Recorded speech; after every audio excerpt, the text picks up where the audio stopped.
სამოქალაქო პროტესტის დროს დაკავებული 8 პირის სასამართლო პროცესები გრძელდება.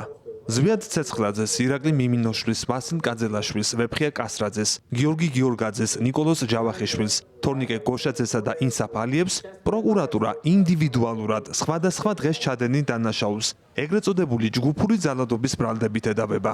დაკავებულთა უფლებადამცველები ამბობენ, რომ საქმეში არსებული გარემოებები თავიდან ბოლომდე პოლიტიკური დევნითაა მოტივირებული და არანაირი სამართლებრივი მტკიცებულება არ ადასტურებს მათ ამ კუთხით ბრალეულობას. მორიგ ბრიფინგზე უფლებადამცველი ორგანიზაციების წარმომადგენლებმა დაკავებულთა მშობლებთან ერთად საქმეში არსებული 14 ტომის შეფასება წარუდგინეს საზოგადოებას. აცხადებენ, რომ წმინდა სამართლებრივი თვალსაზრისით ამ პირების პატიმრობა შეფარდებული ბრალით არაკანონიერია. ჩვენი შეფასებით ეს გამოძიებები არის თავიდან ბოლომდე პოლიტიკურად მოტივირებული. საქმის მასალებში არ მოიპოვება ერთმანეთთან შეთანხმებულ აშკარა და დამაჯერებელ მტკიცებულებათა ერთობლიობა, რომელიც დაადასტურებდა რომელიმე ბრალდებულის ბრალეულობას. საქმეზე შეგროვებული ძირითადი მტკიცებულებები, აუდიო-ვიზუალური მასალები მოპოვებულია სისხლის სამართლის საპროცესო კანონმდებლობის დარღვევით და წარმოადგენს დაუშვებელ მტკიცებულებებს.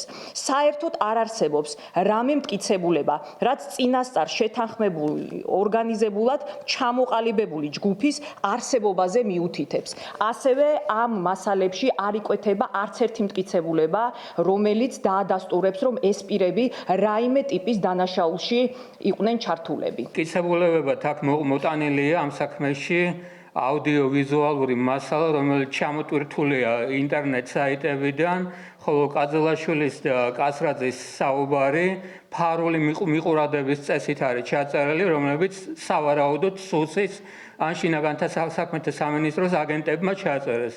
ეს არის დაუშვებელი მტკიცებულება, იმიტომ რომ საქმეში არ არსებობს ამგვარი მტკიცებულებების მოპოვებისთვის წინასწარი სასამართლო განჩინება ან თუნდაც პროკურორის მოტივირებული დადგენილება. გარდა ამისა, ამ მტკიცებულებების წარმოშობა არის უცნობი, ასევე დაუდგენელია მათი ავთენტურობაც.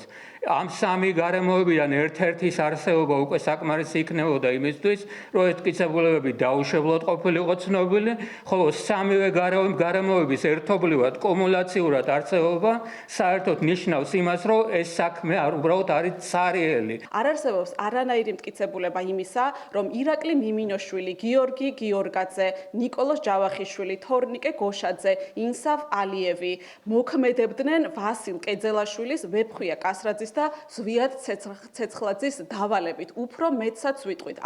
ორი შემთხვევის გარდა, ორი პირის გარდა არც ერთი მათგანი ერთმანეთს არ იცნობდა, არანაირი წინასწარი კავშირი ან ურთიერთობა ერთმანეთთან არ ქონიათ. შესაბამისად, ბრალდებულების ქმედებებში არ არსებობს ბრალად წარდგენილი დანაშაულის ნიშნები. დაკავებულთა მშობლები აცხადებენ, რომ მათი შვილების გულწრფელი პროტესტის მიმართ სახელმწიფო რეპრესიული და პოლიტიკური დევნის უკიდურეს ზომებს იყენებს. ამბობენ, რომ დამაჯერებელი მტკიცებულებები ბრალდების მხარეს არ აქვს და მათ შვილებს პატიმრობა სისტემის ტყვეობაში უწევთ. არ ვიცი რა შედევებიან, მე ყოველთვის ვარ იმის მომხრე, თუ აშავებ, პასუხი აგო. ამ ბავშვმა განარა დააშავეს, პროტესტი იყო. აი ნახავთ ვიდეოებს, ალბათ გაკეთებული აქვს ადვოკატის ექსპერტიზაზე აქვს შეტანილი, საერთოდ არავინ არ ჩანს.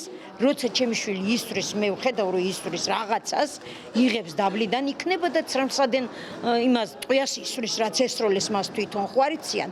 მაგრამ ვიღაცამ რო თქვას, რომ მომხვდა სადღაც, იქ არ არსებობს არა ადამიანის საერთოდ სიცარიელია. აი ეს არის თორნიკეს დანაშაული, რომელიც ეტევებიან ჯგუფურს, არავის არ იცნობს საერთოდ. რა მოხდა? თორნიკემ პირველში ისროლა, ვიღაცამ 4-ში ისროლა, ვიღაცამ 31-ში ისროლა და თურმე იყო ჯგუფი. საიდან იყო ჯგუფი?